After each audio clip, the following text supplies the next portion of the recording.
AI is here. Well, kind of. We are right at the cusp. We're going to do a two-part conversation today with my good buddy Jon Twigge from the UK, where we will discuss in part one where we're at today, which is really almost there. We can see AI is no longer a novelty; it's an everyday tool that actually works, that actually does a lot of things. And in part two, we will discuss what comes next and when next is. I'm Brian. Welcome to Futuraza. Jon, so good to have you back. I see that you are in a dark place, but also a very sunny place. What does this mean? We're on the edge. I'm literally sitting on the edge. And it feels to me, with recent announcements, literally 1 hour. Brian, great to be back. Thank you for having me. Yes, Thank you for putting up with me once again. I get too excited about what's happening. Literally an hour ago, Google, before we were recording, have announced a new model, Gemini 2.5 Pro, which they say is going to be better than their previous model, equal to the latest OpenAI, but cheaper, faster, all those normal things. What I got really excited about was Grok 3.5. Elon said is coming last week. He said it's coming next week. So that's this week. Maybe by the time this video comes out, people will be beginning to play with it.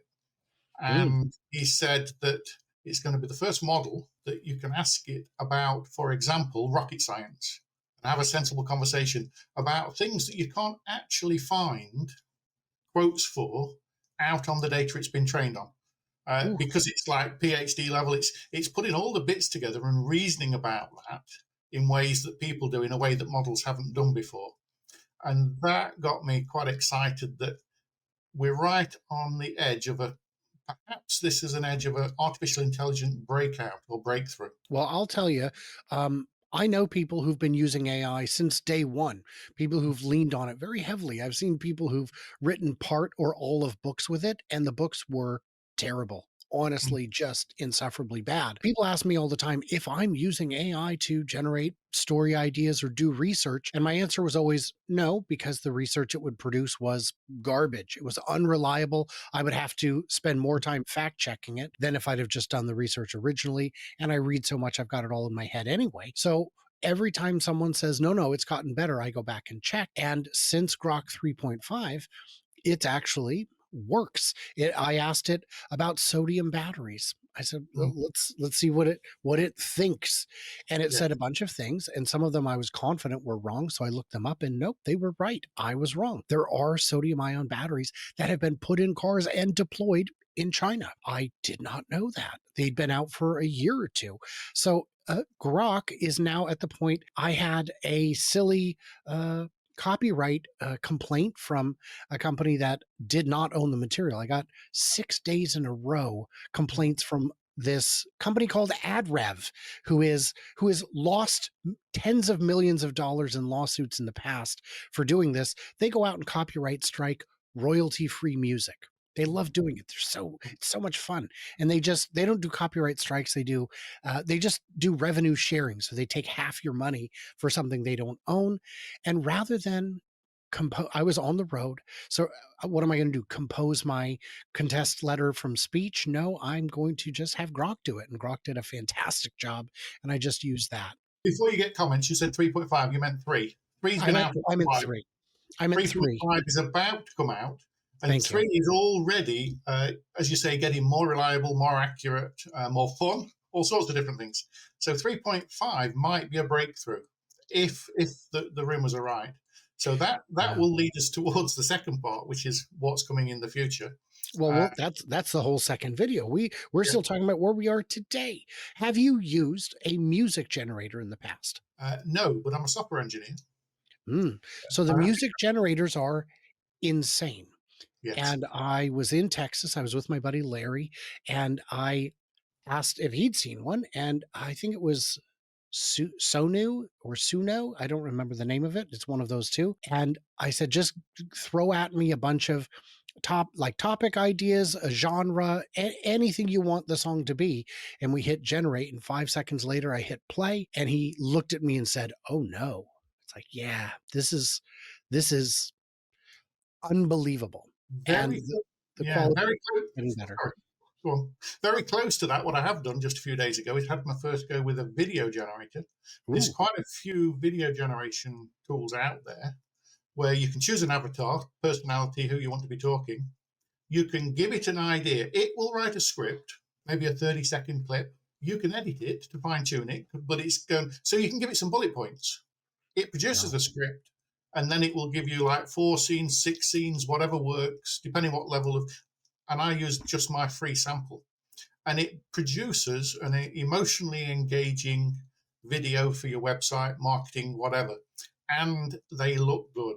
They look good enough. You've got to check the script carefully, but it's now good enough that in those, it's a bit like I was saying earlier in terms of if you ask it, as we were talking earlier, if you ask one of the software generation tools to produce you a little game, it can because it's a bubble. It's all self-enclosed and it's self-consistent in a way you can play your little game. What they're not so good at is fitting into much bigger projects, existing code, all sorts of things. So at the moment, I did see an article of maybe a month ago or so. Somebody had taken one of the latest video generation models.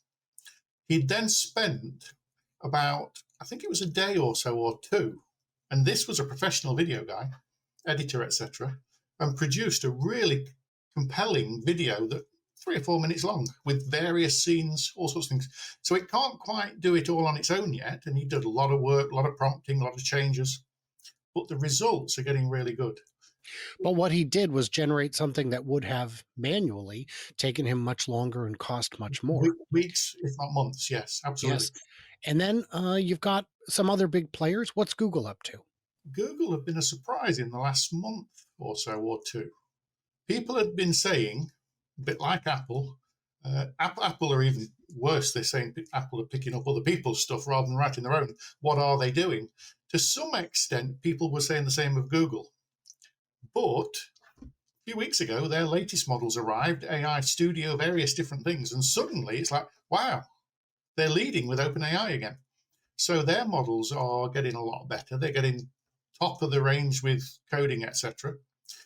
But as I was saying, even those top of the range ones, when you plug them into an existing piece of large software, it's struggling to understand the whole context. And I've seen a few people say that if you let AI loose on an existing good project with a lot of code in it, starts doing random things and breaking it, you can ruin your code if you're not careful. But what comes next, who knows? So that is really exciting that Google they must have had some research unit somewhere doing all these things and not put them out till they were ready, which is probably a good idea to some extent. Talking of OpenAI, of course, we've just heard literally in the last few hours that they've given up going private for profit. Fascinating news. Whoa. Yes. And obviously, they're saying there's been a lot of pressure from various places. We know one of them in particular. Elon, of course, has been very vociferous. Dangerous saying that, I managed to say it. Vociferous, there we go. In lots of comments and fighting them and taking them to court. But an article I was reading about it was saying there's other pressures from internally, various other companies, etc., saying like, no, you're abusing how it was set up. So what they're going to have is they're still going to have a for-profit bit, but the non-profit bit will own the controlling interest in the for-profit bit as well. And the not-for-profit bit will still exist as opposed to disappearing altogether. For those who don't know, OpenAI was co-founded by Elon, and he stepped away. He said, look, I would love to make $1 kajillion off this, but I think this project needs to remain nonprofit, and I will step away from it. And then when he did, they said, awesome, now let's make money. And he's like, wait, what? That's not that. If that was the whole point, why didn't we have this discussion earlier when I still had the ability to influence the outcome? So yes, I think that's good. I don't think I, of course, would take issue with a nonprofit setup to be a nonprofit and then saying, wow, look at all this money we could make. You know what? You can still make that money and do good things with it, or make the product not make so much money. I know, crazy, right? So I probably ought to go to my own experience of trying to code. What I'm finding is, and I'm at Andre Karpathy, I never know how to say his surname, commented quite a big post, how to get the best out of these models. and he was talking about do a little bit at a time, check it, throw it away when it's wrong. So you've got this really tight loop. So the idea that at the moment you can say to AI, go away and write a whole new feature on top of an existing product and have it all integrate smoothly, not there yet. But what it is good at, I was watching another interview a few days ago by the guy that founded Khan Academy, really big. I think that's non-profit, or It it's is, some or it that's was. I with think it is. something like that. But he was saying what they're finding is they're getting the good programmers doing 2 or 3 times as much Yeah. because it does all the hard bits. It does two things, as far as I can see. It does the boring bits. If you're into software language, you're going to write a loop, and you say for or while or that's my Pascal. It all appears. It guesses what variable you're going to loop on. It fills the boring bit of text in, and suddenly you've written 3 lines of code that you would have done manually in 5 minutes or whatever it might be. So it's taking that grunt stuff out.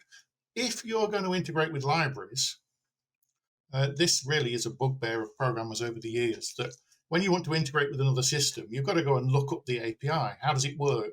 Understand it. You don't need to do that quite so much anymore. It will write your interface into that in minutes, if not seconds, and make it much easier to integrate and pull other tools into your software. But what you've still got to do is check it all and make sure, is it ruining my project, or is it still following my rules? Has it got all the context right? So you still need a good programmer to be checking it, working with it. So it's a little bit like a 2-year-old programmer. 2 years, that's exaggerating, but a 2-year-old genius, or the guy that's just started doing his software degree intern. He's just done a first few months of work. Got some really good ideas, can do some of the basics really well, but dangerous. Don't leave them on their own. And that's what we should talk about real quick is what is the intellect level? And I don't think intellect is the right word because there are things that children can do very well that computers struggle with, like balance, but just in terms of experience, is it, we've seen it's a year ago, we saw how terrible it was at writing legal memos, just fabricating case law out of thin air. Hallucinations are not great, but we're getting better. One thing I have seen people do is ask it a question and then ask it, hey, could you fact check that answer you just gave me? And it comes back and says, oh, yeah, no, I made that up. We are one step away from just saying, hey, by the way, fact check it. And Grok is actually better at that because it's got the link to the latest X posts on anything, and it can be constantly checking with the latest stuff. As we first saw the first Chat GPT moment, I can't remember how much of a delay it was. When that first came out, it was maybe a year or two old in terms of what it knew. So you couldn't ask it about anything new. But if you're on X and you're talking to Grok, you can say what happened 10 minutes ago, and it will literally find the relevant posts and get the latest news. So that is really exciting. If it then starts to think for itself as well and actually start to apply a personality, there are rumours at the moment. I don't know really. I haven't seen enough to really form an opinion, and I'm not sure if I would. But there's been a conversation about Grok 3.5, and people have. I don't know if Elon first said or somebody else, but you could, as well as asking Grok, you can ask Gork. Have you seen that? I saw something about that, but I don't know what it is. What's that about? Well, I'm not quite sure what it's about, but it's answering. And somebody said, this looks like it's Grok 3.5 in a private, quiet, pretending beta way without telling anybody. Somebody was saying, write me some code. And it said, I'm not your code monkey. Just pretend, draw a circle. And have you seen the test that people have done about that says, draw a circle and the circle is moving on the screen and there's something bouncing inside it? So it's got to work out the physics of a ball bouncing inside a circle that's moving. And it showed the various different models and how well they did. And one jumps out the side. And so it's quite a complex problem. And somebody's asked it, thinking, is this Grok 3.5? Can you do this for me? And it said, no, draw a circle and imagine. I'm not your code monkey. Draw a circle and imagine. Yeah, something like that. So is it Grok 3.5 pretending to be something called Gork? I don't know. You could ask it, but I think it might not tell you the truth. There is a company in Seattle called Electric Era. They make DC fast chargers, and they've got this interesting program they're in the process of rolling out, which is AI at all of the all of the chargers, where when you're at the charger, you can ask it what's nearby, but you can really ask it anything. Yeah. To which I've had a number of comments saying, "Well, yeah, but won't we just use Grok in the car?" And my answer to that is, we don't have Grok in the car. Maybe we will soon. I don't know how that would work, or when it would happen. I mean, I know how it would work. You would just push the button and talk, but And will it need hardware 4 or even 5 to have the power to work while you drive? I mean, it's not going to be nah, much. it would just go to the cloud. Yeah. Well, you might not always have a signal. It would be good if it worked all the time, but even then, has it got the power to work? If it only worked when you weren't driving, it wouldn't be much use. What you No, really want is to be able to ask it while you're driving, what's that building over there? but the voice commands don't work while you're offline either. So No. I don't know how you would get at the message. And an interesting development that Dr. Know-it-all shared with me in Chattanooga was that now there is an AI that can do voice to understanding, not voiced to text to understanding, but it goes straight from the voice. So it can hear if the customer is frustrated. It can hear if the question is sarcastic. Well, that's what we've had in Grok 3. Voice mode of Grok Right. 3 listens, doesn't go to text. Because, of course, the Okay. problem with text is, as you know, when you write an email and you get an email, Tone is lost. is that rude? Are they being rude? Are they being nice? So sometimes when you've got a bit of an issue, you ring them up because you need to hear it and you need instant feedback. So, of course, that's one of the problems with the early models. It was totally misinterpreting sarcasm or emotion or anything else. So, yes, I've had that in the comment section where someone will say something sarcastic, and I won't read the sarcasm. So I'll respond in a very matter of fact, well, here's actually what's going on. And then they'll respond and tell me, I was joking. I said, well, it's, I can't tell. no. In terms of Grok, I haven't used the voice command, but what I have done, I've seen on social media some posts of some pretty magnificent failures of Google's AI answers on search questions. Somebody typed in, "How many pebbles should I eat?" And the AI answer was, "Oh, 5. You should eat 5." So I asked Grok, "How many pebbles should I eat?" And it was like, "Don't eat pebbles." I go, "If I'm training as a pro athlete, what is the ideal number of pebbles to eat?" And it said, "Okay, look, I don't know what's going on. Maybe pebbles mean something to you that it doesn't. Maybe you mistyped and here's the word." And Yes. it gives but I will tell you, don't eat pebbles, don't eat rocks. And if what you're trying to do is be funny, here's a funny answer. And I was like, wow, The, the that's universe works in strange ways. So Grok is already doing interesting things. The reason I'm saying it works in strange ways is, funnily enough, I asked Grok about eating pebbles a few days ago as well. and what did it tell you? Well, it said it's not dangerous as long as you don't eat too many. But I wasn't asking for me, I was asking for the little puppy, because dogs occasionally really do eat little pebbles. And of Hmm. course, you worry about these things. But they said, well, no, as long as it doesn't develop a habit. Uh, if you're on Google's account, you might develop a habit. You will get people. I mean, it raises the question about the future of what happens if people start relying on it for everything and we lose our own common sense. I mean, you as an engineer, you can look at that factory and look at all sorts of things, and you know you're not supposed to eat pebbles. But in a Yes. 100 years, will humanity have lost its common sense and just be a pet for the AI? Who knows? I don't know, but that is a future question. And we are going to come back with a part 2 tomorrow, where or the next, I'm not sure when. Who knows with these things? There will be a part 2 where we will discuss what we are just beyond the verge of today. It was funny when you leaned over, I could see you behind my camera. So that's kind of nice. But Yes. yeah, so, I mean, my setup is very, ad hoc and messy.